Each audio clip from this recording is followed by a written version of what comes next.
부활절은 맞아요. 근데 우리가 믿음이 연약하면은 연중 행사로만 여겨요. 그냥 1년에 한 번 지나가나 보다 하고 생각하고 말아요.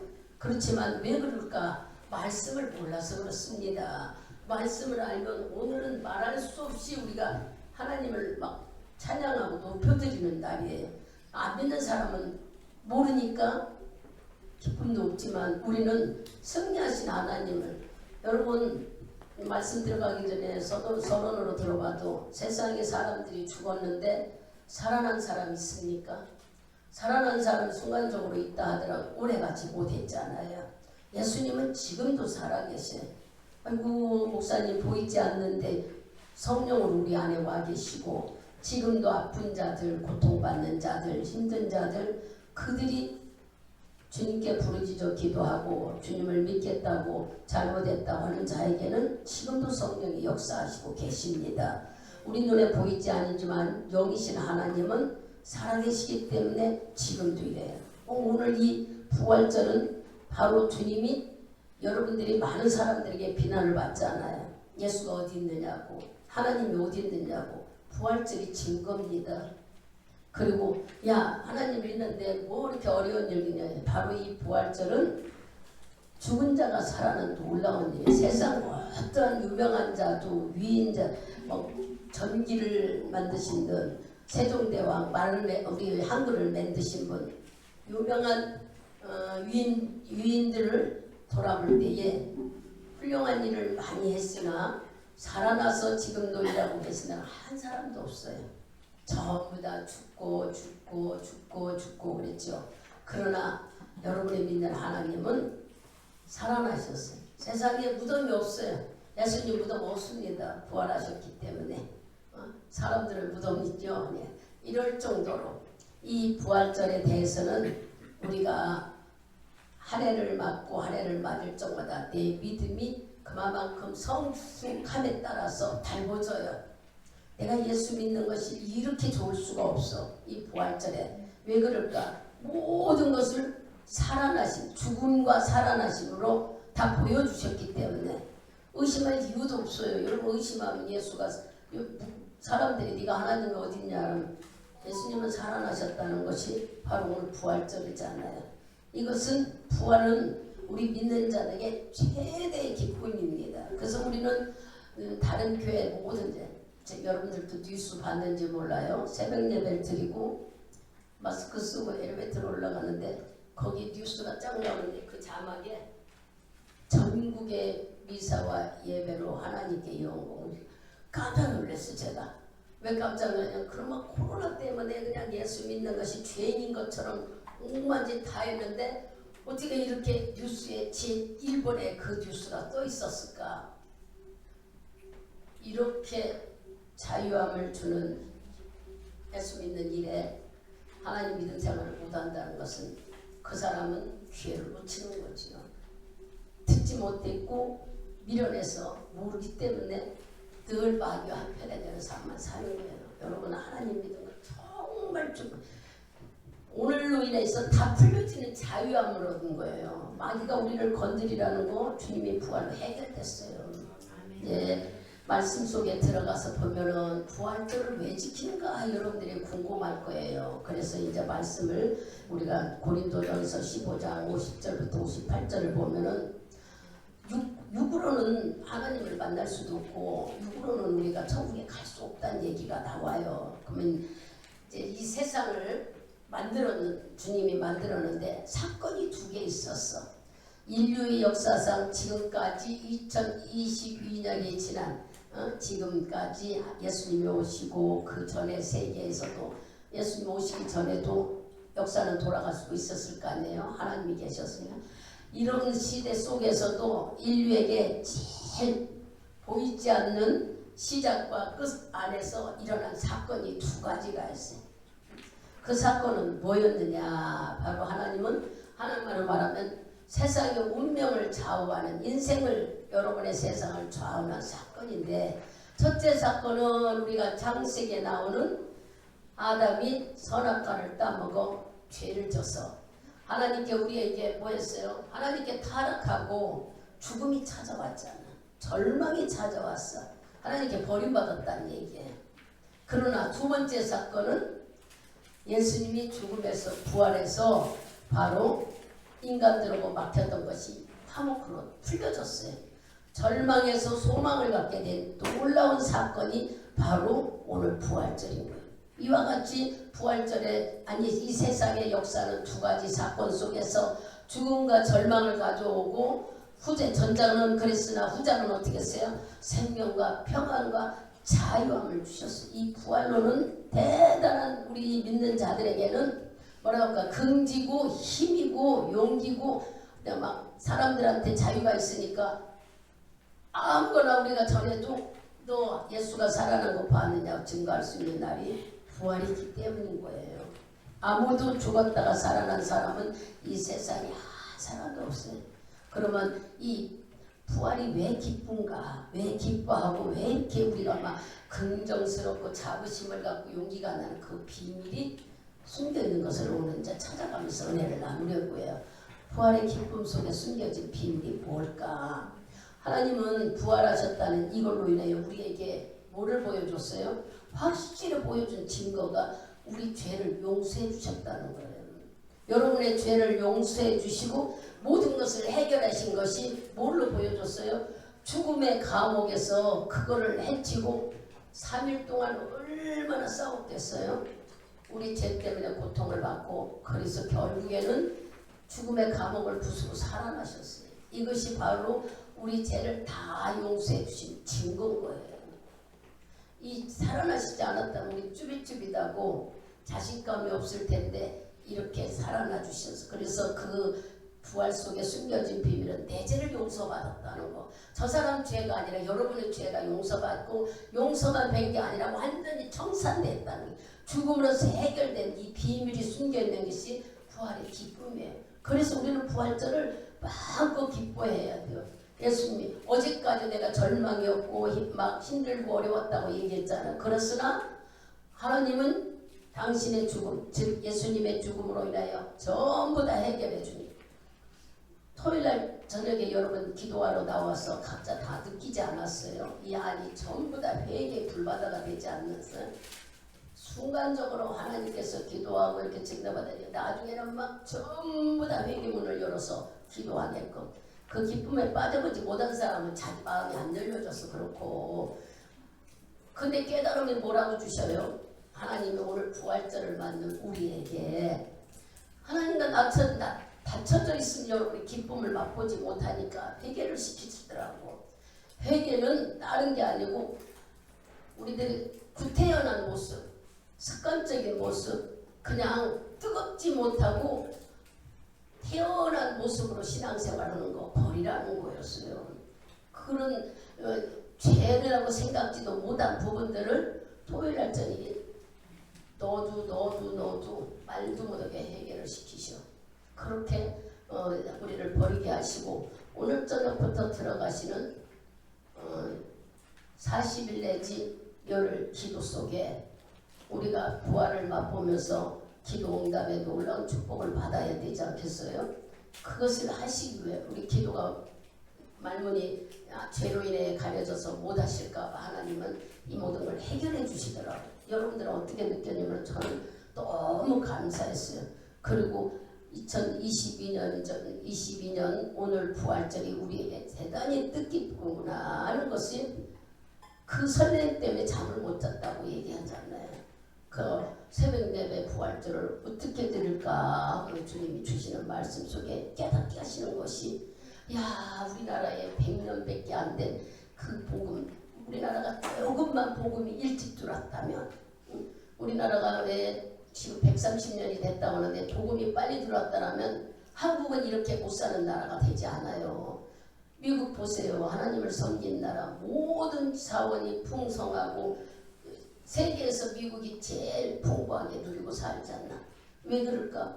복음의 국가고 하나님을 인정하고 그들은 돌에도 하나님이 형상이 담겨져 있잖아요. 주님을 섬기는 나라이기 때문에 아마 이제 제가 밤에 이제 막 하나님과 기도하면서 생각이 어머나 무슨 생각이 들었냐면은 우리나라에 100년 전에 복음이 들어왔다면 우리나라는 얼마나 잘 사는 나라인데 우리는 복음이 들어오기까지의 수없는 어려움을 겪었다고 그래요. 보면 뭐 상투 꽂은 양반이라고 했던 이분들이 서양 사람들이 들어오는 그때는 교통수단이 배였잖아요. 곳곳에 서해안 쪽으로, 동해안 쪽에는 잘 모르지만 서해안 쪽에는 배가 들어오는 곳마다 서양인들이 복음을 들고 무수히 죽였대요. 한국 사람들이. 그래도 우리는 그걸 모르잖아. 복음이 들어오는 역사를 얘기하면 상당히 어렵게 복음이 우리나라에 들어왔어요. 그때 당시에는 복음에 대해서 몰랐어요. 서양 문화라고만 여겼고 우리는 귀신을 섬기는 조상 섬긴다 이게 동방예의지구라 해서 제사만 아주 상다리기가 부러지게 지냈어. 얼마나 예를 지키면서 제사는 이래.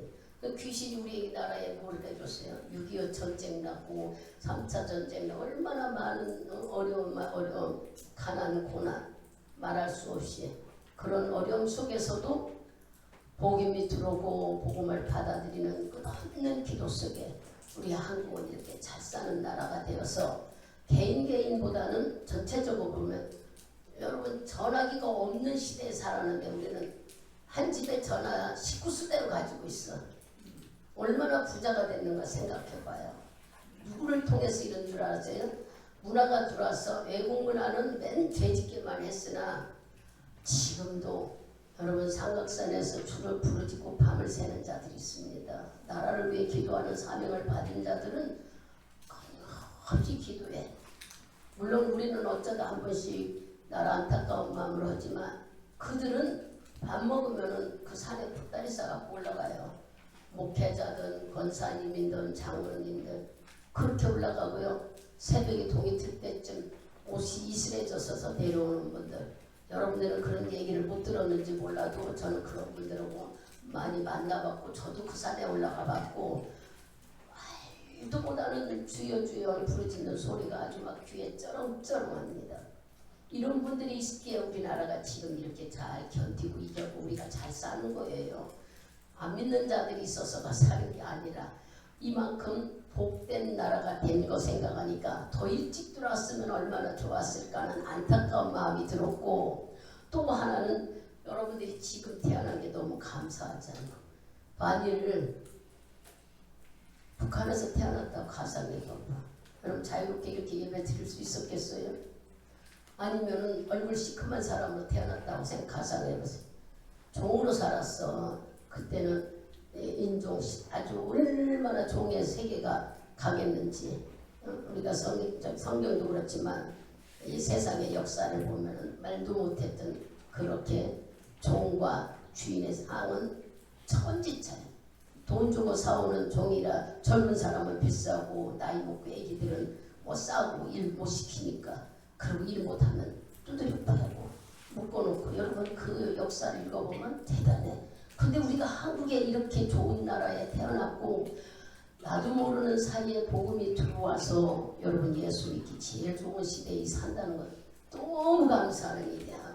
근데 하나님을 모르고 하나님을 기뻐하지 않고 산다는 미련하고 바보는 짓을 기회를 다 놓치는 거죠. 복받을 기회를 놓치고 자기 인생 하나님이 책임져. 아니면 주님을 안 믿는 내가 책임져야 돼.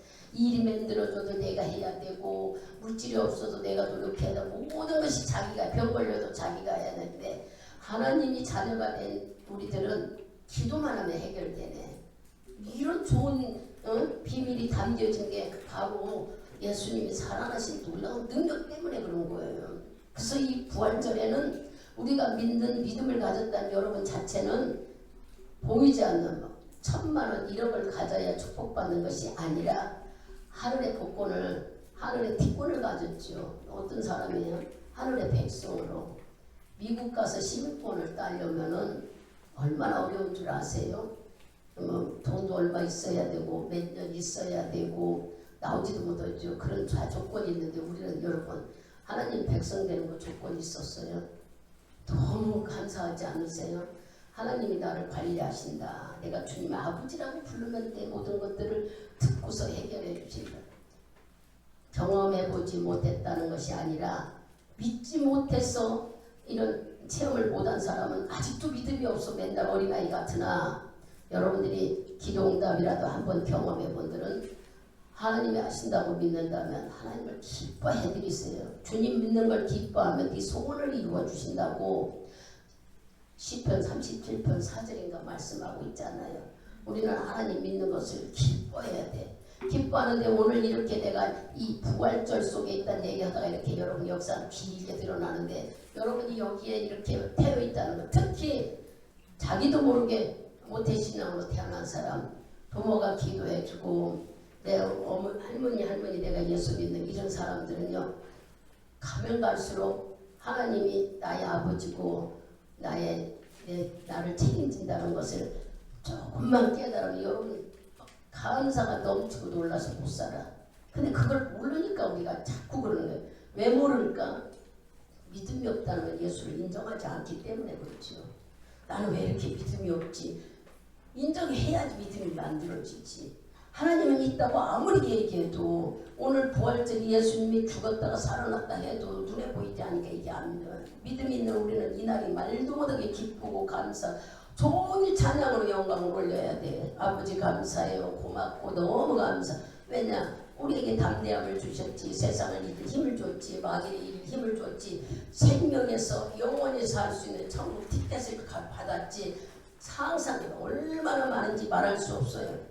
여러분, 이렇게 부활의 속에 감춰진 비밀은 하나님께서 우리에게 말도 못하는 축복이 있는데, 첫째, 사람이 있는 곳에는 다 종교가 있어. 얼굴이 까맣든 말이 틀리든 인도네시아나 필리핀 다 나라마다 종교가 있어요. 왜 그럴까요? 그 종교 속의 근본 목적은 딴 게 아니야. 죄 문제 때문에 종교가 있는 거예요. 전부 다 이 종교 속에는 죄 문제를 어떻게 할까가 담겨져 있습니다. 사람들이 지은 죄들은 아무도 몰라도 우리 하나님 빼고 종교라는 속에는 죄 문제를 해결하려고. 그래서 힌두교 같은 인도 같은 경우에는 고행을 하지요. 우리나라 같은 경우는 빨리 깨달으면 고행이란 뭐냐면 절이 왜 산속에 있을까요? 그들은 고행하러 들어간 거예요. 죄를 안 지려고 산속에 가서 그들이 사람을 안 만나면 들질까. 그래서 스스로 고행하는 거예요. 산속에 가서 즐기지 않고 살겠다고. 그러면은 죄를 덜 질까. 그러나 그 속에도 죄가 말도 못하게 많잖아요. 이렇게 종교 속에는 죄 문제 때문에 고행하는 자도 있고, 또 어떤 사람은 어떻게 해요? 선한 일을 하면은 용서받는다. 그런 계통은 지금 천주교를 비난하려고 하는 얘기가 아니에요. 천주교는 착한 일을 많이 해야 죄를 용서받는다는 그런 의로움을 갖고 있는 그런 뜻을 가져서 밖에 나가 보면은 천주교인들은 상당히 많은 봉사들을 많이 해요. 보면은 거의 다 물어보면은 천주교인들이 물론 어려운 자도 도와주기도 하고 봉사를 많이 해. 왜 그럴까? 그들은 선한 일을 해야 자기 죄가 용서받고 의로움이 하나님께 올려진다고 믿기 때문인 거예요. 그럼 우리가 하나님 믿는 사람은 어때요? 하나님 믿는 사람 어떤가 주님께서 일러주셨어. 그냥 말로만 해서는 되지 않으니까 마가복음 10장 갑니다. 말씀을 보자고요. 하나님은 우리에게 의로운 자, 지금 말하면은 종교의 죄를 해결할 수 있는 방법을 가르쳐 주지요. 마가복음 10장 다 찾으셔서 좀 길지만 천천히 같이 합니다. 여기는 교도갑시다. 이 말씀은 제가 한 절 읽고 한 절 읽다. 예수께서 길에 나가실 때에 한 사람이 달려와서 꿇어 앉아 묻자오되 선한 선생이여 내가 무엇을 하여야 영생을 얻으리까? 예수께서 이르시되 내가 어찌하여 너를 선하여 일컫느냐? 하나님 한 분 외에는 선한 이가 없느니라. 내가 계명을 아느니 살인하지 말라, 간음하지 말라, 도둑질하지 말라, 거짓 증거하지 말라, 속여 취하지 말라, 내 부모를 공경하라 하였느니라. 여쭤보되 선생님이여 이것은 내가 어려서부터 다 지켰나이다. 예수께서 그를 보시고 사랑하사 가라사대 내가 오히려 한 가지를 부족한 것이 있으니 가서 내 있는 것을 다 팔아 가난한 자들을 주라. 그리하면 하늘에서 보화가 내게 있으리라. 그리고 와서 나를 쫓으라 하시니 그 사람은 재물이 많음으로 얼마나 슬픈 기색을 띠고 근심하여 가니라. 아멘. 세상 사람들은 어떤 고행을 해야 선한 일을 해야 죄를 해결받고 용서받는다고 생각했던 의를 나타낸다는 일들을 했다는데 하나님을 믿는 자에게는 예수님이 우리에게 이 본을 보여주세요. 깨닫게 하시려고 말씀을 주셨어. 예수님한테 젊은 사람이 와가지고 내가 어떻게 해야 구원을 받느냐, 내가 하나님 나라에 들어갈 수 있느냐 묻죠. 그러니까 영생을 어떻게 얻느냐, 영원히 살 수 있는 구원을 어떻게 얻느냐 하니까 주님이 하는 말이 선한 사람은 하나님 한 분뿐이라 하면서 네가 율법 하나님이 주시는 계명 다 지켰느냐 그래요. 무슨 계명? 살인하지 말고 간음하지 말고 도둑질하지 말고 거짓말하지 말고 속여서 취하여서 남의 것을 함부로 여기지 말라는 거죠. 내 부모를 공경했느냐. 그러니까 이 사람이 이거 다 지켰어요. 나는 어렸을 때부터 내 부모가 예수 믿으니까 다 지켰습니다. 그럼 이 말씀을 읽어보면 그래요.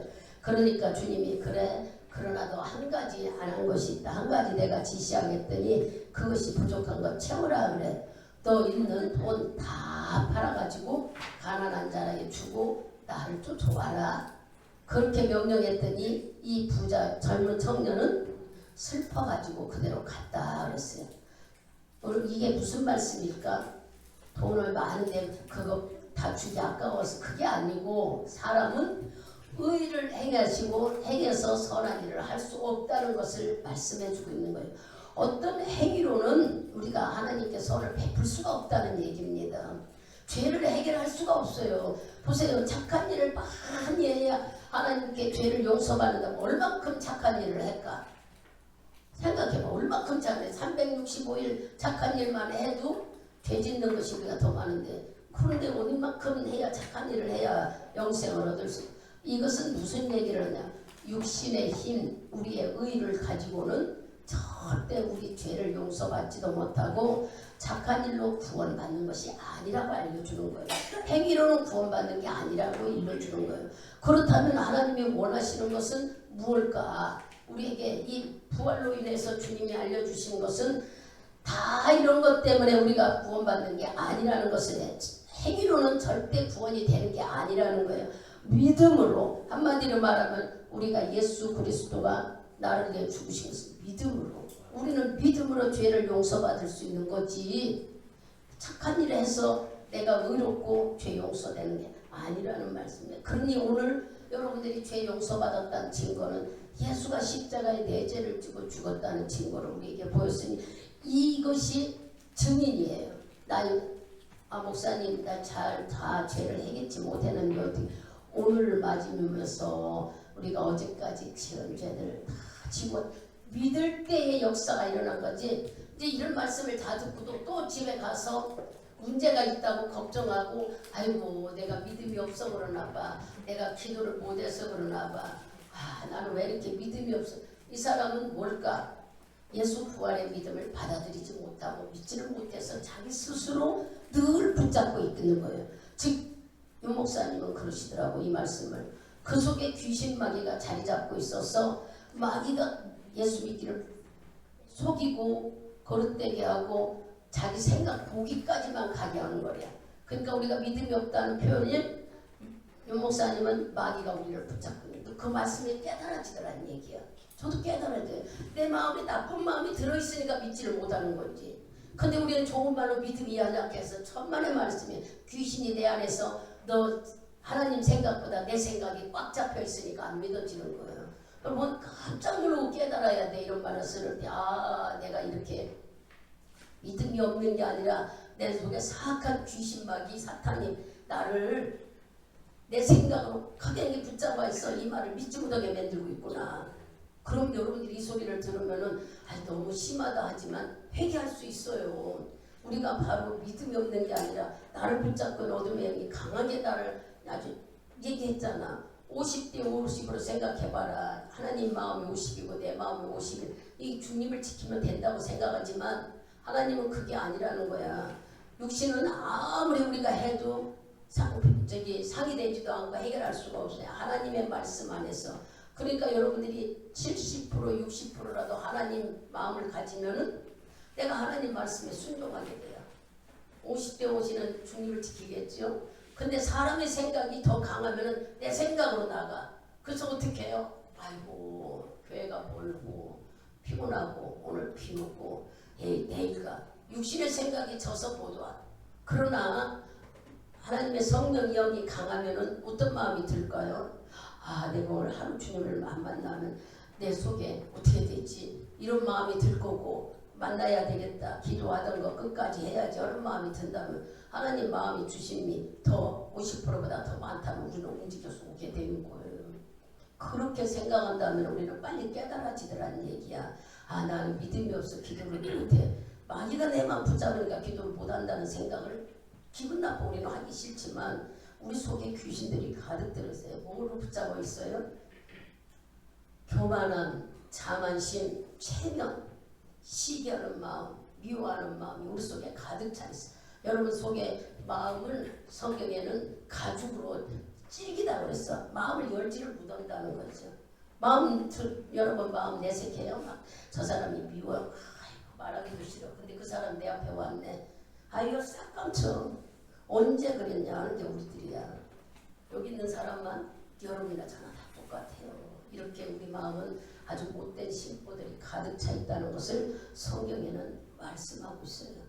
그러면 이제 죄 문제를 가지고 들어가는 거예요. 어떤 행위든지 선한 행위나 남을 돕는 행위로 갖고는 죄를 해결할 수 없다고 주님은 말씀하시고 우리가 죄를 해결할 수 있는 것은 오늘 예수님이 대신 십자가 죽어서 부활하신 다시 그 죽음의 감옥에서 몸부림치고 살아났기 때문에 내 죄를 다 해결했다는 바로 청산했다는 증인이 부활이라는 거예요.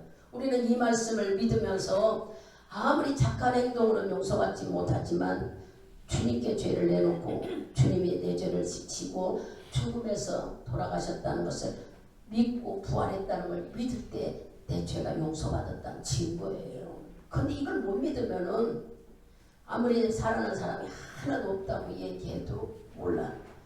예수님이 사는 것은 우리가 성경에 보면은 나중에 또 더 말씀했지만 살아나서 40일을 계셨어요.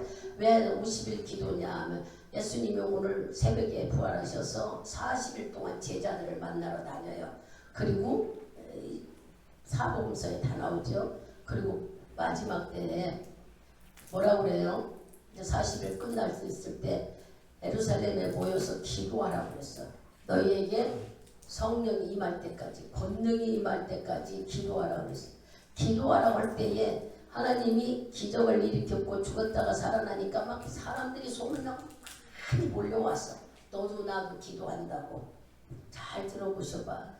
그랬는데 오늘 하루 기도해도 연락도 없고 오늘 하루 기도해도 응답도 없고 그 짧은 열흘 기도해도 열흘을 못 기다렸어. 여러분들이 한 주간 새벽 기도를 왜 그렇게 빠져요? 하나님 응답을 주시고 싶어 내가 작정했다면은 좀 빠지지 말고 좀 해봐. 근데 그것도 못하고 그냥 깨지면 나오고 한 번 일어나면 안 나오고 어떻게 맨날 그렇게 자기 생각에 신앙생활을 할까? 하나님이 기쁨 드리는 삶을 좀 가져보는 여러분이 된다면 얼마나 좋을까요? 이 오순절 다락방에서 결국 그 열을 못 기다려서 다 떠나버리고 몇 명 남았어요? 120명 남았어. 120명 남은 사람 기도 속에서 하나님의 열흘 만에 놀라운 역사를 일으켜 바람같이 하나님 영이 우리 속에 들어오는 경험을 하게 되죠. 사도행전 말씀이다. 오후에 조 목사님이 그 얘기를 하잖아요. 성령이 우리 속에 들어오는 일.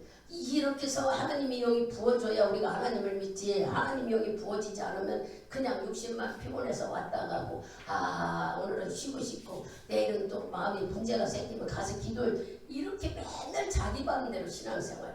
하나님의 영이 들어온다면은 내가 하나님 자녀라고 한다면 제일 좋아하는 사람이 뭘까? 하나님께 잘 보여야 되지 않나? 그죠? 잘 보여야 돼. 잘 보여야 주님이 기도할 적마다 마음을 열어주니까 그때 응답도 받고 아버지 나 돈 없어요. 아버지 나 지금 누구 만나러 가요. 아버지 내가 운전이 서툴러요. 다 주께서 돕는 손길을 붙이기도 하고 성령으로 강하게 일을 하시는데 우리는 그 맛을 못 보니까 깨달아지 못고 체험도 안 해봐서 그냥 자기 하나님을 만들어 필요할 때는 하나님 있고 필요하지 않을 때는 하나님.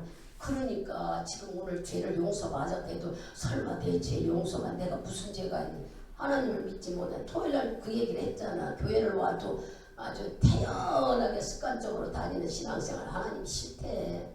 뜨겁고 감사한 마음 있고 즐거운 마음이 있는 것을 하나님 기뻐하신다는 거예요. 그런데 우리는 맨날 습관적으로 다니. 지금까지는 코로나19로 묶여져서 그렇다 칩시다. 가상을 하더라도 이제부터는 자유롭게 여러분들이 얼마나 내 하나님 있잖아. 예수 결박 풀었도다. 우리에게 모든 달라붙는 이 모든 것들을 풀어주신 증거가 부활로 살아나신 일이에요. 그러니 오늘 이 얘기를 들으면 뭐라 그랬어? 성경은 죄의 싹은 사망이 다 죽는다 그랬어. 죄지면 다 죽는다 했고 구약 때는 그랬고. 근데 이 신약에 와서 우리가 지금 이 사는 시대에서 정말 죄 때문에 다 죽은 사람들은요 살아난 사람 하나도 없어요. 근데 예수님은 죄가 없는 분이고 얼마나 그 악한 마귀 오고 하나님이기 때문에 우리 죄 때문에 고통을 막 겪은 거예요. 채찍에 맞고 피 흘리고 어려움을 겪은 것은 애죄 때문에 예수님이 죄가 있어서가 아니라 그거를 해주러 죽음의 감옥에서 고통하다가 3일 만에 살아나셨는데 오늘 아침에 살아난 이것을 믿는 자들은 죄를 다 용서받고 예수님이 부활하시기 기뻐서 어쩔 줄은 모르죠. 그러나 이걸 믿지 못하는 자는 여전히 죄를 청산하지 못해서 죽어서 돌아온 사람 하나도 없어요. 보세요. 인류 역사를 다 봐봐. 살아서 온 사람이 하나라도 있는가. 죄가 있어서 죄값으로 사망이기 때문에 다 죽어버리는 거예요. 우리가 잘 깨달아서 아하, 부활은 뭐 한다고요? 확실히 인간의 죄를 용서받은 증거예요. 오늘 부활절을 여러분이 다 주님이 내 죄를 짓고 전부 다 해결해 줬다는 믿음을 확고히 갖고 이것을 증거로 우리에게 보여주셨어. 그러니 우리 속에 용서받은 것으로 기쁨을 가져야 돼요. 또 부활 속에 기쁨 속에 숨겨지는 것은 내가 예수님을 만나고 삶이 바뀌어지는 거예요. 예전에는 낙심하고 절망했지만 소망을 갖게 돼요. 주님이 계시다는 말씀 때문에 우리가 의미가 달라지고 내 가치가 달라져요. 아까 조그맣게 얘기했잖아. 100년밖에 안 되는데 더 일찍 알았다는 말 우리나라가 어떻게 됐을까. 이제 가치와 삶이 예수를 알고 보니까 아하, 내가 이 안에 태어났다는 게 내가 그 복음을 알았다는 게 얼마나 감사하다는 게 느끼고 깨달아지니까 그래. 여러분들도 그런 마음을 믿음 속에서 기도 속에서 느끼면 세상에 내가 예수 믿게 된 게 세고 기쁘구나. 뭐를 알기 때문에 그럴까? 예수가 나를 위해 죄를 위해서 다 죽어주시고 나는 죄를 청산했으니 그 사람의 즉 예수님의 말씀을 믿고 따르기만 하면 죽지 않는 영원한 곳에 육신이 분리돼도 우리 다시 살아서 천국을 가신다고 주님이 성경에 말씀해 주세요. 이런 축복을 우리가 받게 되는 거예요. 그러나 이걸 믿지 못하는 사람들은 그러면 우리 인생이 어떻다는 걸 한번 찾아보자고요. 가치가 이런 것이 바뀌어지지 않고 여전히 절망으로 사는 사람. 전도서 7장, 전도서 2장을 가봅시다. 시편 뒤에 있습니다. 잠언 뒤에. 전도서 2장 우리 4절부터 같이 읽어요. 4절부터 11절까지 다 찾으셨으면 2장 4절부터 11절까지 큰 소리로 합독합니다. 나의 사업을 크게 하였노라. 내가 나를 위하여 깃들을 지으며 포도원을 심으며 여러 동산과 가운을 만들고 그 가운데 약속과 나무를 심었으며 수목을 기르는 상경에 물을 위하여 못을 팠으며 노인은 사기하였고 집에서 자기하였으며 나보다 먼저 예루살렘에 있던 모든 자가도 소와 양떼의 소를 만개하였으며 은금과 양떼의 고개와 여러 개의 고개를 쌓고 또 노래하는 남녀와 인생의 기뻐한 소와 젖소리를 많이 입어노라. 내가 이같이 장사하여 나보다 먼저 예루살렘에 있던 모든 자가 지나고 나의 지혜도 내게 여전하여 무엇이든지 내 눈이 원하는 것을 내가 금하지 아니하며 무엇이든지 내 마음을 즐거워하는 것을 내가 마지막하였으니 내 이는 나의 모든 수고가 내 마음이 기뻐하였습니다. 이것이 나의 모든 수고로 말미암아 얻은 분봉이로다.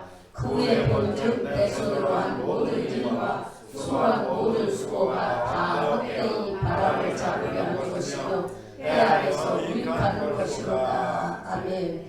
무슨 말을 하느냐면은 사전에 보니까 이제 우리가 막 사업도 크게 하고 포도원을 넓은 그만큼 자기 땅을 넓히고 그러니까 경제력에 대해서 세상의 모든 것에서는 부하게 갖고 싶어 많은 일을 했다는 거야. 사업도 넓혀보고 땅도 넓혀보고 또 여기는 대부분이 농사 짓는 데 많이 비유를 들었어요. 여러분들이 돈을 벌면 또 하고 싶고 또 하고 싶고 더 크게 하고 더 크게 하고 싶은 얘기가 지금 여기 나오죠. 그래서 막 일꾼도 많이 사고 집이 막 예전보다 더 풍성해지고 하고 싶은 거 다 해보고 누려봐도 만족함이 없더래. 누가요? 솔로몬이. 그렇게 다 해봤는데 이제 나이가 먹어가지고 11절에 그 후에 내가 보니까 내가 아무리 해고 해들 분들 따라오는 것은 다 뭐할 뿐이다. 헛것이었다 하고 지금 여기 얘기해 아래서 무익한 것이로다. 지혜자도 우매자도 아무리 열심히 내 거 만들려고 했지만 결국 무덤 속에 간다는 얘기예요. 똑똑한 자나 권력 있는 자나 명예 있는 자나 권세 있는 다 죽어 무덤으로 들어가고 한 사람도 영원히 사는 사람이 없더라는 것을 솔로몬이 깨달았어요. 그래서 너무 해 아래서 자기 인생이 허무하더라. 이것은 우리에게 지금 우리도 인생을 여러분의 만족감을 가지고 살려고 내 하고 싶은 걸 다 해봐도 결국 우리가 죽는다는 얘기예요. 아유 그래도 지금 40대니까 30년은 있잖아요. 30년 더 살아서 하나님 없이 살아서 욕망으로 채워보면은 그거 고스란히 내가 노력한 만큼 그대로 두르던가요? 그렇게 두르지 않아. 세상은 병들게도 하고 사고나게도 하고 부도나게도 하고 어려운 일을 만들어서 내가 버는 만큼 나가는 게 더 많고 육신의 수은 고생뿐이더라는 것을 지금 이 말씀 안에는 들어있습니다.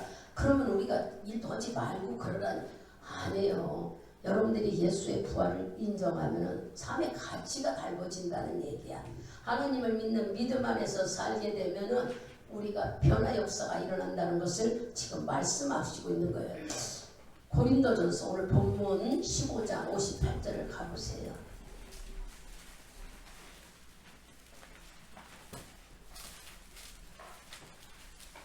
크게 읽으십시오. 그러므로 내 하나님 형제들아 경고하며 너희를 말하며 항상 더 힘쓰는 자들에게라. 이는 너의 수고가 주 안에서 헛되지 않는 줄을 아느니라. 아멘. 여기 일러주잖아. 그러므로 내 사랑하는 형제들아 경고하며 하나님 말씀에 흔들리지 말으라는 거예요. 주의 일에 더욱 힘쓰라. 주의 일이 뭡니까? 우리가 예수 잘 믿는 거 예배드리고 기도하고 말씀 잘 짓고 전도하고 이게 주의 일이잖아요. 죄 안 짓게 사는 일. 이게 힘쓰라. 그러면 네 수고가 헛되지 않고 하늘에 영생으로 우리가 바꿔주고 하늘의 상급으로 바뀌어준다는. 솔로몬이 부인을 1000명이나 데리고 한껏 누렸어도 마지막에는 전부 헛되다 그랬어요. 왜 그랬을까? 뭐 힘들고 어렵고 가난해서 아니요. 죽음을 맛보니까 죽지 않고 그 모든 거 해놓고 영원히 살아야 하는데 내가 죽어버리면 내가 안 아프면 병들면 돈이 다 고쳐줘요. 여러분들이 병원에 가면 고쳐줄 거지만 생명 연장은 안 돼. 생명을 오래 살 수는 없어. 이미 우리는 나이 먹으면 오장육부부터 전부 다 망가진다고 성경에 나와 있잖아요. 하나님이 인간을 만들 때에 예전에는 우리가 영적인 삶이 많았기 때문에 오래 살았지만 주님이 주신 나이는 성경에 보면 많이 살면 강건하면 80이래. 그러니까 하나님은 70에서 80까지는 우리에게 생명을 주셨는데 망가진다는 거야. 자꾸 70, 80에 우리 여기 계신 분들이 지금 젊은 사람들도 이제 그게 뭐 건방진 소리가 아니에요. 하루하루가 틀리다 하는 말씀. 근데 저도 여러분처럼 20살이 있었고 30살이 있었고 뭐 10살 때도 있었어요. 그때 얼마나 꿈이 많았겠어요. 꿈도 많고 이렇게 나이 먹어서 할머니 할아버지가 된다는 건 상상도 안 했어. 우리 엄마 아버지 할아버지가 있어도 그 사람들이 그런가 보다 했지 나는 내가 늙어서 나이 먹는다는 건 상상도 못 해봤어. 지금 젊은 애들은 다 알려는지 모르지만 나는 미련해서 그런 거 몰랐어요. 맨날 그날이 그날인 줄 알고 신났어. 그러고 살았어요. 꿈도 많이 꾸고 계획도 많았고 뭘 해야지 뭐가 되고 싶다 막 이러고 살았는데 내가 할머니 할아버지가 되었다니. 그러니까 나이가 먹으니까 여기 나이 잡순 분들 그죠?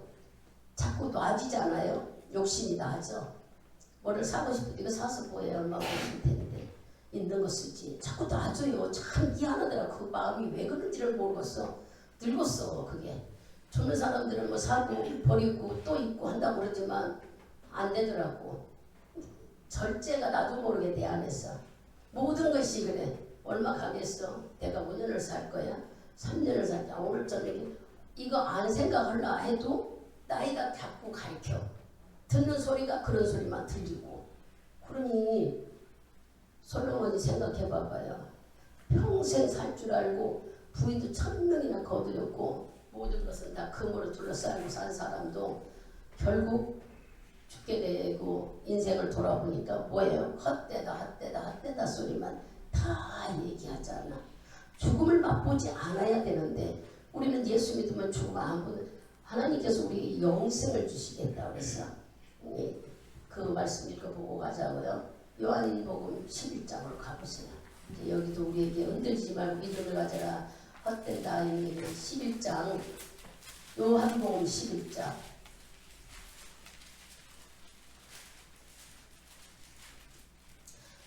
25절하고 26절을 읽어보세요.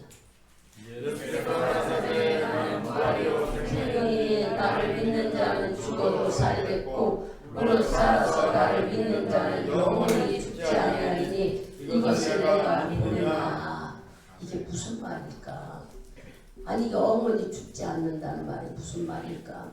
주님이 오늘 오시면 우리 들림받으니 죽지 않고 천국에 가겠지요. 그죠? 들림받는다면. 그러나 내가 수명이 다 돼서 70, 80대 가서 죽었어. 육신이 분리되는 순간에 육과 영이 갈라지는 육체가. 근데 죽었는데 예를 들어서 예수님은 안 오시고 죽어서 산수에 가서 붙여있다고 생각합시다. 가끔 그런 생각은 좀 두렵고 무섭더라고요. 술도 모시고 그러고 있을 생각하니까 이건 말도 안 돼. 난 천국이 있다는 게 이렇게 기쁠 수가 없어요. 그럼 한번 죽으면 생각이 젊은 사람한테 그런 얘기하면 좀 기분 나쁜 얘기 모르지만 여기 말씀은 우리가 하나님을 믿으면은 절대 예수님처럼 우리가 부활해서 천국에서 함께 사신다는 거예요. 영원히 사신다는 영생이 바로 요한복음 3장 16절 영생을 주신다거나 나를 믿으면 영생을 주시겠다. 그게 바로 영원히 산. 아이고 목사님 80대고 70대면 죽는다면서 어떻게 영생을 살아요? 예수님이 오시면 우리가 들림받아 죽지도 않고 산다는 얘기가 여기 26절. 무릇 네가 살아서 나를 믿게 되면 영원히 죽지 않고 살게 되고 그 안에 예수님 오시지 않고 내가 병들어서 먼저 죽으면 그래도 믿는 자는 육과 영만 분리될 뿐이지 주의 나라에 간다는 거예요. 이게 오늘 부활의 말씀이에요. 그러니 솔로몬이 이 말씀을 깨닫고 어떻게 되겠어요? 이 말씀 속에는 영원히 살고 부활한다는 이 말씀은 좌절과에서 절망에서 가치 있고 의미 있게 살 수 있는 소망을 갖게 되는 얘기예요.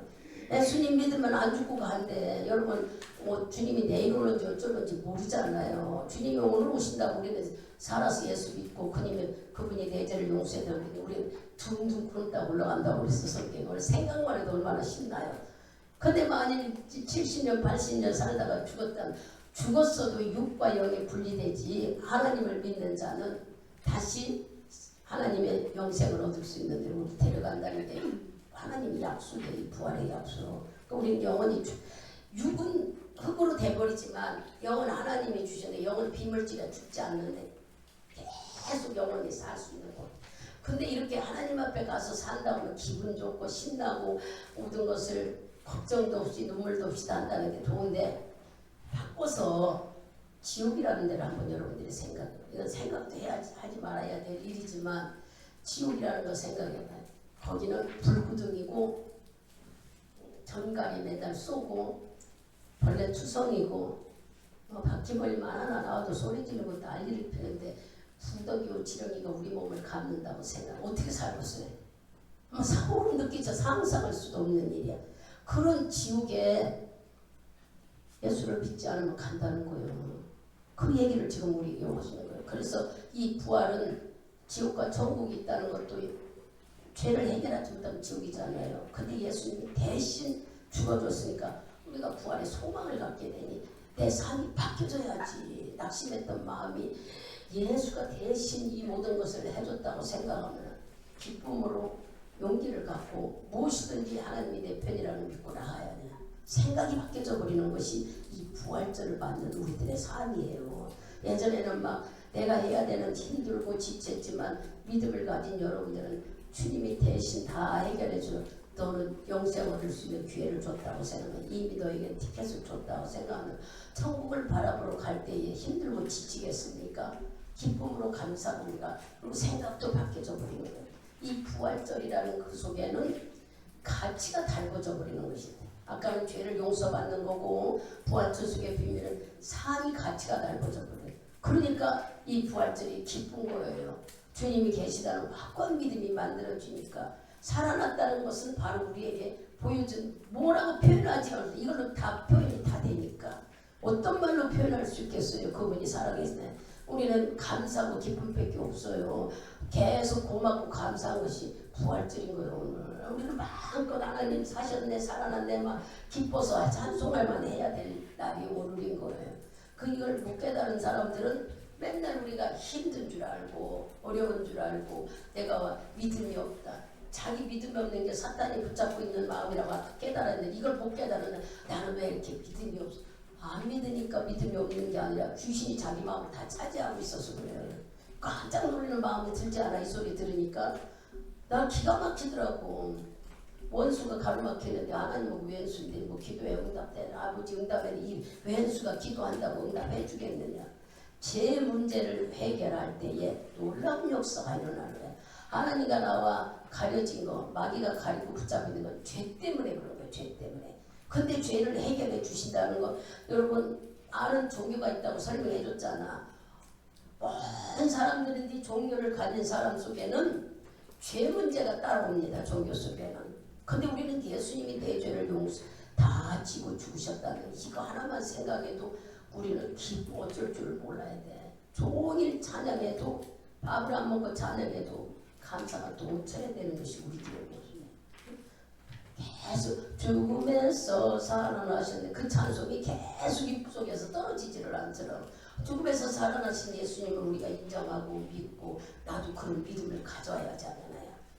진짜 우리가 잘 모른다고 난 아직도 모르겠다 하면은 어디를 볼까요? 요한복음을 봅시다. 요한복음 지금 11장 우리 펴졌죠. 39절에서 44절까지 같이 큰 소리로 읽으세요. 예수께서 가시되 돌을 옮겨 놓으라 하시니 그 죽은 자의 눈이 가라가라가되 주여 죽은 자가 나이 되었으니 벌써 냄새가 나나이다. 예수께서 가라사대 내 말이 내가 믿으면 하나님의 영광을 보리라 하지 아니하였느냐 하시되 돌을 옮겨 놓으니 예수께서 눈을 열어보라 보시고 가라사대 아버지여 내 말을 들으신 것을 감사하나이다. 항상 내 말을 들으시는 줄을 내가 아나이다. 그러나 이 말씀하는 것은 둘러서 우리를 위하니 곧 아버지께서 저를 보내신 것을 저희로 믿게 하려 함이니이다. 이 말씀을 하시고 큰 소리로 나사로야 나오라 부르시니 죽은 자가 수종을 내로 배주로 차고 나오는데 그거를 보면 수건을 쌓였더라. 예수께서 가라사대 불어놓아 달리하라 하시니라. 아멘. 아이고 하나님 아들이니까 예수가 살아났지. 여기 나사로는 하나님 아들 아니에요.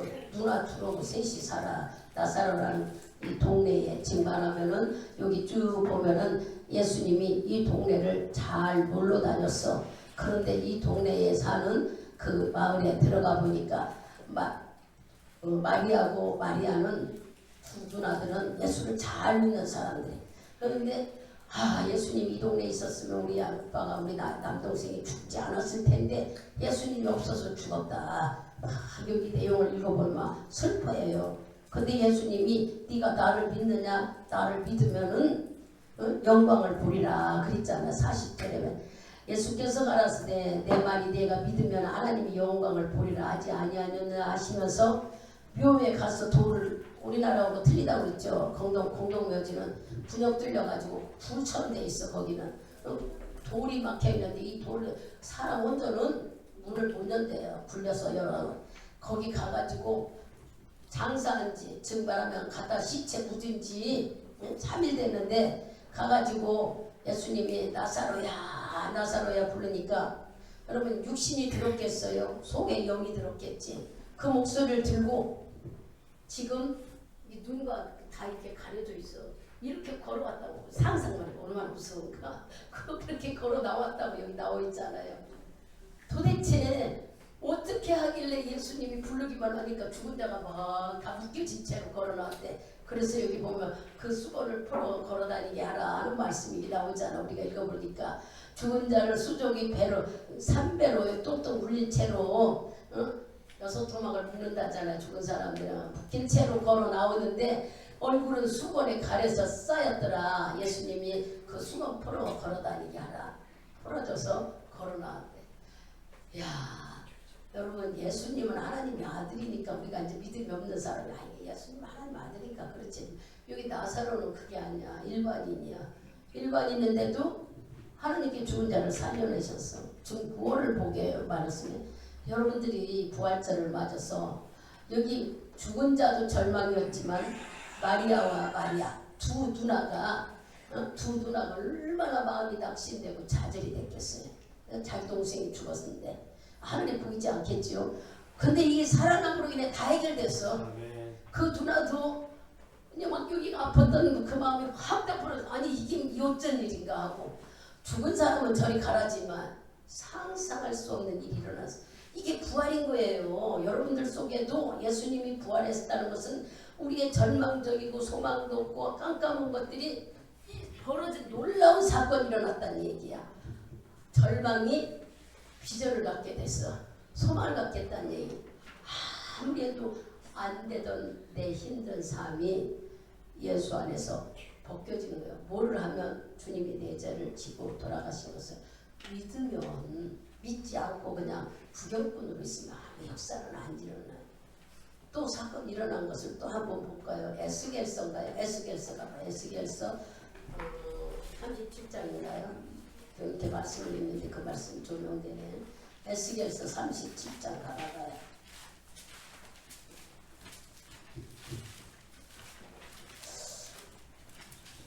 쭉 가서 37장 찾았어요. 그러면은 뭐 다 보지 말고 4절, 5절, 6절만 봅시다.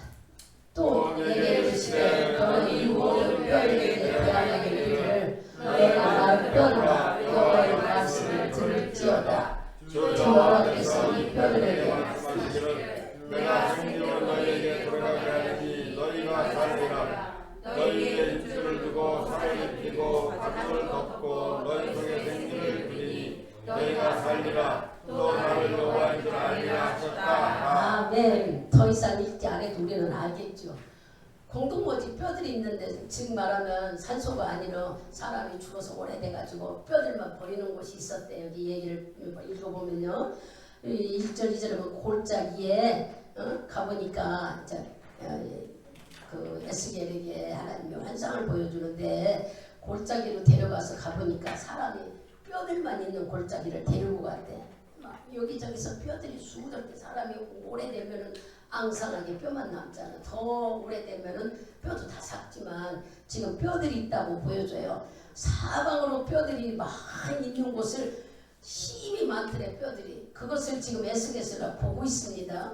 보고 있는데 주님은 에스겔 보고 뭐라고 그래요? 이 뼈들에게 말하라고 그래. 뭐라고 말하냐면은 너는 이 뼈들에게 대언하여 우리가 읽은 4절에 많은 뼈들아 여호와의 말씀을 들어라 하래.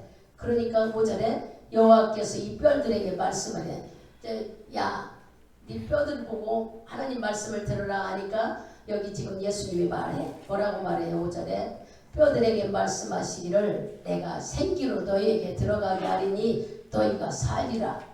너희 위에 힘줄을 두고 살을 입히고 가죽을 덮고 너희 속에 생기를 두리니 너희가 살리라. 또 나를 여호와인 줄 알리라 하셨다 하라.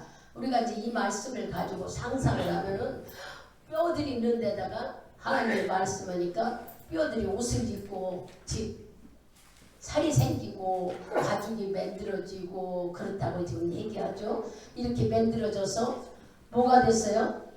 생기를 부어주니까 호흡할 수 있는 겁니까? 사람이 됐다는 거예요. 쭉 읽어보면 분해가 됐다는 거예요. 많은 사람들이 살아났다는 얘기예요. 그러면 우리가 이제 이 말씀대로 이렇게 믿어지지 않죠. 이게 무슨 말이야. 오늘 부활절에 뭐 이런 말을 해.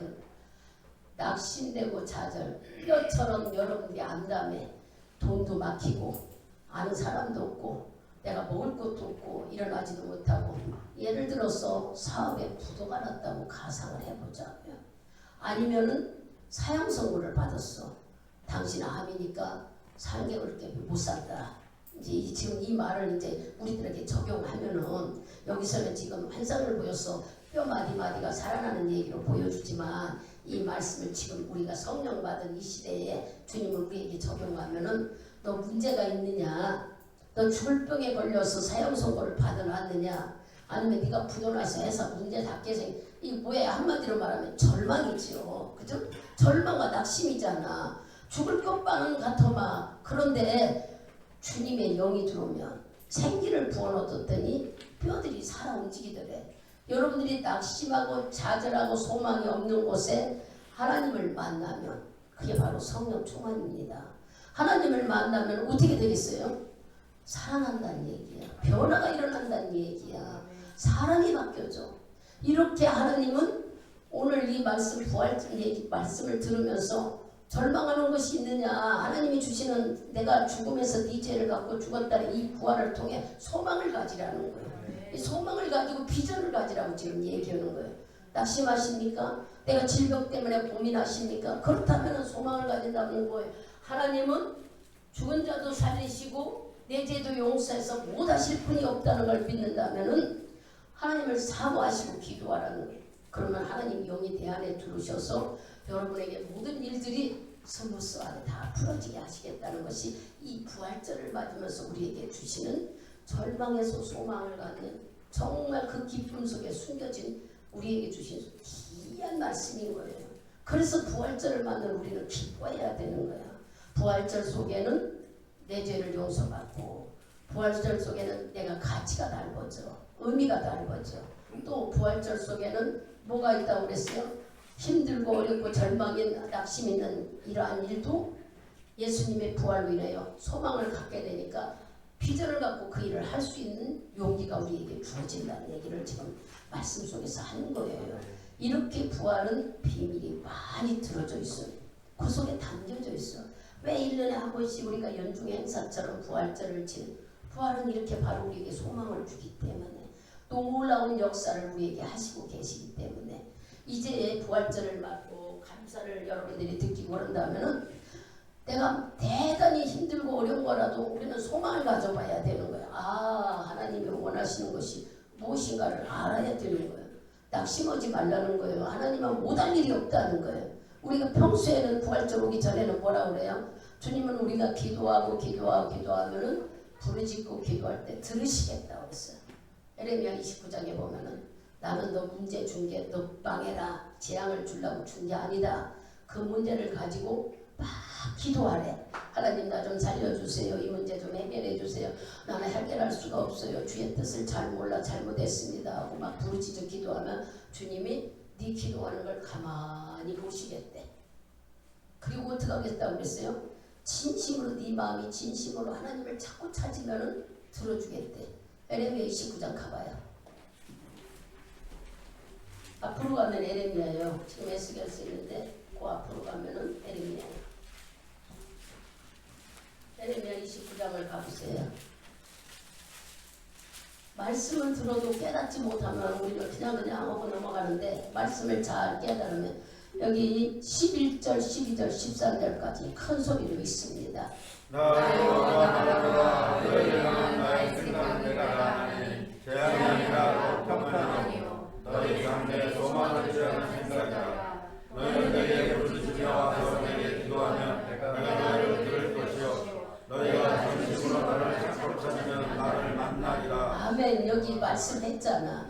우리가 그냥 무조건 기도하는 게 아니라 하나님이 왜 이 문제를 줬는가를 여러분들이 아셔야지. 기도하는 목적을 여러분들이 알고 기도해야 되는 거예요. 무조건 기도하면 응답한다 이 뜻이 아니야. 목사님은 맨날 기도하라고 그러는데 여기 지금 일러줬잖아. 하나님이 문제를 준 건 재앙을 주려고 그런 게 아니에요. 그 문제 속에서 뭐를 찾으라고? 네 잘못을 찾으라는 거야. 아, 내가 잘못해서 그렇구나 하면 우리가 뭐가 와요? 회개가 오잖아. 그래서 부르짖고 기도하는 건 회개야. 아버지 잘못했어요. 내가 몰라서 그랬어요. 이렇게 기도하는 거 하나님이 보실 때 네가 잘못했다는 마음이 진심이라면, 여기 13절에 그랬잖아. 네가 나를 찾는 게 진심이라면 하나님께서 너를 만나주고 해결해 주겠다는. 이게 바로 기도인 거예요. 그냥 우리는 무조건 가서 아버지 잘 되게 해주세요. 내 사업자 복수. 이게 기도가 아니라고. 그것을 우리가 알아야 하는데 말씀의 뜻을 모르니까 육신적인 생각으로만 기도하면 다 된다 해다가 기도가 안 되면 낙심하고 좌절하고 기도해도 안 되더라고. 맨날 기도해도 안 되는데 목사님은 왜 그럴까? 이러네. 그러니 얼마나 답답하냐고. 아무리 여기서 하나님의 뜻을 풀어서 알려줘도 자기가 듣지를 못하는 것은 뭐가 있어서? 그러면서 귀신이 있어서, 말 듣지 못하는 마귀가 있어서, 그래야 자극이 됐지. 내가 다른 생각하니까 못 들어. 또 졸으니까 못 들어. 누가 졸게 하고 다른 생각할까요? 말씀대로 다 바뀌어지라고. 성경이 아니더라도 우리는 육신적인 얼른 생각에도 하나님 없이는 살 수 없이 우리를 만들었어요. 왜냐? 태양과 빛과 공기와 산소법 다 하나님께서 주셨잖아요. 누구를 위해서? 천지창조를 말씀으로 지우고 일주일 엿새 날 사람을 만들었어. 이 모든 것들을 너는 누리고 다스리고 번성케 하고 살으라고 우리에게 하나님은 위임을 하셨는데, 사람이 하나님께 죄를 짓고 우리에게 하나님과 나와 벌어지게 되니까 마귀가 요 사이를 알아들어가지고 간간지러는 거예요. 맨날 하나님의 쫓겨난 마귀는 우리들을 믿는 우리들을 하나님을 대항하지 보니까 우리들을 맨날 이렇게 건드리고 문제 주고 괴롭히고. 그래서 이렇게 우리 서인, 여기 서인이나 아연이나 경민이나 어린아이들이 고집이 왜 생겨? 엄마가 너 고집 가져라 거짓 가라 이렇게 일러줬어요? 아니요. 욕심이 왜 생겨? 너 욕심 부려 이거 먹고 더 먹어라 더 먹어 이렇게 일러줬어요? 아니잖아. 다 애들이 지들이 지껏 가지고도 더 먹으려고 하는 건 자기 욕심이야. 이 어린아이들 속에 보면 아무도 가르쳐주지 않아도 아이들이 그 나쁜 것부터 먼저 배우잖아요. 그리고 착한 일보다는 우리도 그렇잖아. 우리도 옷으로 가려져 있고 살로 가려져 있는 우리 마음속에는 이렇게 욕심과 욕망과 고집과 아집과 비호하는 마음과 교만함, 자기 체면 이런 게 다 악한 마귀가 다 들어가가지고 자리 잡아서 내 안에 든든한 요새가 만들어졌다는 거야. 그러니 이렇게 내 속에 있는 어둠의 영이 내가 하나님께 조금만 가려고 하면 이거는 맨날 나 생각해 주는 것처럼 야야 비와 야야 오늘 날씨 추워 내일가 이러고 우리를 유혹하면은 마귀는 내 생각해 주는 것 같으면 홀딱 넘어가. 그래가지고 하나님과의 관계는 뒤에다 놔. 내일 어찌 모레 어찌. 잘 봐봐. 내가 본인들이 그렇지 않는가. 그리고 우리는 신앙생활에서 깨달아보면 머릿속에는 죄가 수두룩한데도 죄가 없다는 줄 알고 사는 게 우리들의 모습이야. 그럼 오늘 이 말씀을 들으면서 그러면 이제 마지막 부분으로 고린도전서로 갑니다. 죄가 쏘는 것이 무엇이냐. 15장 55절 한 절 크게 읽어봐요. 사망아 너의 이르는 것이 어디냐. 사망아 너의 쏘는 것이 어디냐. 아멘. 56절에 사망에 쏘는 것은 죄요 죄의 권능은 율법이라. 아멘. 사망이 뭡니까? 죽음이잖아요. 죽음이 우리에게 오는 것은 뭐냔 말이에요. 뭐 때문에 온다고? 죄 때문에 온다고. 그 뒤에 이르잖아. 죄 때문에 우리가 죽는데요. 그러니까 죄를 해결하면 우리 영생을 얻는다는 얘기야. 예수님이 죽음에서 우리 죄를 다 지고 싸워서 승리해서 부활하셨어. 이 말씀을 믿으면서 사망은 이미 우리 속에 사망은 다 구겨졌어. 왜냐? 여러분이 죄를 예수님이 대신 다 가지고 가버렸으니 여러분이 죽는다는 생각 싹 버려버리고 소망을 가져야지. 소망을 갖고 이제부터 죄를 지면은 로마서 6장 23절에 죄를 지면 사망이라고 그랬어. 죽을 수밖에 없는 것이 죄야. 그러면 죄를 어떻게 오늘 예수님이 나와 죄를 위해서 돌아가셨다는 걸 믿어야지요. 그리고 너 믿으면서 하루하루 짓는 것은 그날 쏟아야 되는 거예요. 또 쌓아놓지 말고 자범죄를 찾고 자범죄는 그날에 죄 짓지 않도록 해야 되지 않겠어요. 우리가 아 이번에 아주 끔찍하게 깨달았으니 이제는 말씀대로 살겠다. 그러다가도 어떻게 넘어질 우려가 있잖아요. 그러면 아이고 하나님 내 생각이 앞서가고 나 왜 이렇게 육체를 이기지 못해요. 내려놓고 해결한 말이에요. 그러면 쌓여지지 않는다는 거야. 그럴 때 나는 제가 없을 때에 하나님께서 살아도 영생 죽어도 영생이지만 더 좋은 것은 모든 절망이 소망으로 되고 가치 없는 내가 가치 있는 사람으로 바뀌어지고 그래서 성경에 우리 보고 꼬리가 아니라 머리가 된다고 하셨고 우리는 미련한 자가 세상 사람들은 예수 믿는 사람이 미련다고 하면 우리 능력자라고 하셨고 성경을 잘 읽어보시면 우리는 대단히 가치 있는 사람이야. 근데 우리는 이 가치 있고 주님이 나를 이렇게 높여주는 걸 하나도 모르니까는 맨날 나는 뭐라 그럴까 자기 자존감에 빠져서 난 아무것도 할 수 없어. 나는 뭐 부자도 아니고 나는 뭐 부모가 대단한 사람도 아니고 그러고 자기 혼자 한정파고 있어요. 우린 오늘 이런 얘기 다 집어던지고 예수가 나의 아버지가 됐다는 것은 참 축복이잖아요. 그냥 나를 지켜주는 사람도 아니라 누구예요? 아버지. 아버지는 나를 직계잖아. 직계. 나를 책임진다는 거잖아. 우리가 이런 아버지를 모시고 산다는 긍지를 가져야 돼. 자부심을 가져야 돼. 이제부터 나를 함부로 여기면 안 돼. 자기를 귀히 여겨야 돼. 여러분 병들지 않게 나 관리 잘해야지. 응? 잠 안 자고 맨날 컴퓨터 해봐. 미쳐버려. 그러고 나서는 미쳤다는 건 누구 때잖아요. 자기가 말 안 들었으면 자기 몸 자기 관리 못했으면 하나님은 우리가 내 영혼을 관리하기를 원해요. 이제 마무리 질 건데 내 영혼 하나님이 주신 영혼을 잘 관리하기를 원하는데 그 관리는 다른 게 아니야.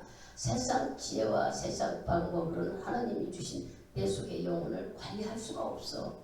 내 영혼 관리는 성령 충만밖에 없습니다. 성령 충만할 때 내 영이 아버지께 붙어서 기쁨을 누리고 살 수 있지만 이 성령 충만하지 않으면 늘 우리는 걱정하고 염려하고 불안하고 두렵습니다. 쉬지 않고 함없이 돌아가는 그 어둠의 사탄이 아주 될 듯 유혹하는 소리에 우리 넘어가서 될 것 같았는데 투자해봤다가 손해보면은 막 낙심이고 절망하고 살인하고 그러잖아요. 죽잖아요. 이런 말씀을 잘 깨달아 들으셔서 이 부활절로 인하여 하나님은 내 죄를 용서해 주시고 네가 대단히 가치 있고 의미 있는 자라고 절망을 생명 있는 소망으로 주셨다는 것을 이 부활의 기쁨 속에 숨겨있는 걸 여러분이 발견하셔서 감사하고 주님을 마음껏 찬양을 우리가 뭘로 하나님께 기쁨 드리겠어요? 찬양을. 그래서 아까도 예배 드리기 전에 찬송을 많이 불렀잖아. 새벽기도도 찬송 많이 불렀죠. 주님을 기뻐해야 돼. 다른 사람도 전하기도 바쁘지만 지금은 뭐야? 내가 인정해야 돼. 내가 예수님 사셨네 막 사셨다고 해봐봐. 내 안에 이 영이 막 열려지면서 주님이 사시니 감사. 내 영이 살아나는 거예요. 이런 충만함을 맛보는 것이 바로 오늘인 것입니다.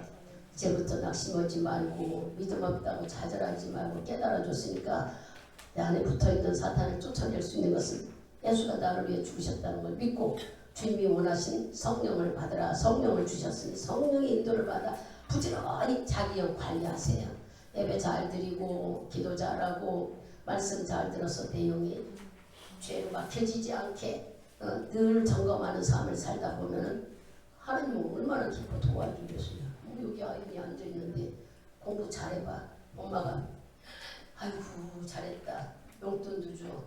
또 뭐 먹고 싶냐 사주고 해주고 그잖아. 왜 그럴까? 아이가 엄마를 기쁘게 해드리니까. 우리도 아버지를 기쁘게 해드리면 아버지가 그런단 말이야. 너 돈이 필요하냐? 너 무엇이 필요하냐? 그리고 자꾸 우리를 둘레둘레 살펴서 해주시는 것이 내가 아버지를 기쁘게 해드릴 때. 이제 알아들었죠? 우리가 아이들 문제를 얘기하면 설정받아. 똑같아요. 하나님을 기쁘게 해드리는 삶을 살아야 하는데 하나님을 기쁘게 해드리는 제쳐놓고 맨날 나 기뻐하는 걸로 육신의 기쁨 눈에 보는 걸로 기뻐하게 되면은 하나님 속상해하셔. 그래서 에베소서에 그래서 성령을 근심하게 하지 말라 그랬어요. 내 안에 있는 성령님이 근심을 주면 안 된다는 거야. 오늘 말씀을 들으신 여러분들이 부활절을 맞아서 이제 안 믿는 자들은요 자기 인생의 껍데기만 보고 낙심하겠죠. 그러나 우리는 껍데기와 알맹이를 보잖아요. 육신은 연약했지만 내용은 하늘나라에 준비되어 있잖아. 소망을 가지고 기쁨을 가지고 영원한 고향에 간다는 마음을 가지는 여러분 자부심이 만들어질 겁니다. 이런 복을 다 누리는 여러분 되기를 축복드리겠습니다. 기도합니다. 살아계신 하나님, 부활을 우리에게 허락하시면서 오늘 혹시 이 말씀을 듣는 사람들 중에 낙심과 좌절과 아무도 모르는 마음의 고통과 기움을 겪고 있는 자가 있지 않는지, 아니면 아버지 물질로 고통을 받는 자가 있는지, 육신의 질병 때문에 말 못하는 고민으로 힘들어하는지, 주님 그들의 마음을 말씀으로 오늘 조명하셨으니 모두 다 주님이 내 것을 지고 가셨다는 걸 믿고 던져버리고 하늘에 대한 소망과 절망이 아니라 자신감을 가지고 무엇인지 담대함으로 아버지가 내 편이라는 아버지 보라는 긍지를 가지고 나갈 수 있도록 우리를 새롭게 복 주시기를 원합니다. 참석한 모든 자들에게 이 복을 허락하여 주시옵소서. 성령께서 일하실 줄 믿고 저희들 성찬식을 하려고 합니다. 하나님, 주님을 기념하는 곳에는 성찬을 항상 기념하는 예수 그리스도가 또를 위해 죽었다는 걸 기념하라는 하시며 살과 피를 먹고 다시 회복하라고 하신 말씀대로 순종하려고 이 시간 아버지 성찬식을 하려고 할 때 주님 여기에 임하는 모든 자들이 주님 앞에 맡겨진 것이 있다면 마음으로 부지런히 토해내게 하시고 예수가 나를 위해 죽으신 걸 확실히 믿으며 기쁘고 감사하는 마음이 넘치도록 만들어 주시옵소서. 주께서 한 사람 한 사람 일하실 줄 믿고 감사하며 예수님의 이름으로 기도드리옵나이다. 아멘.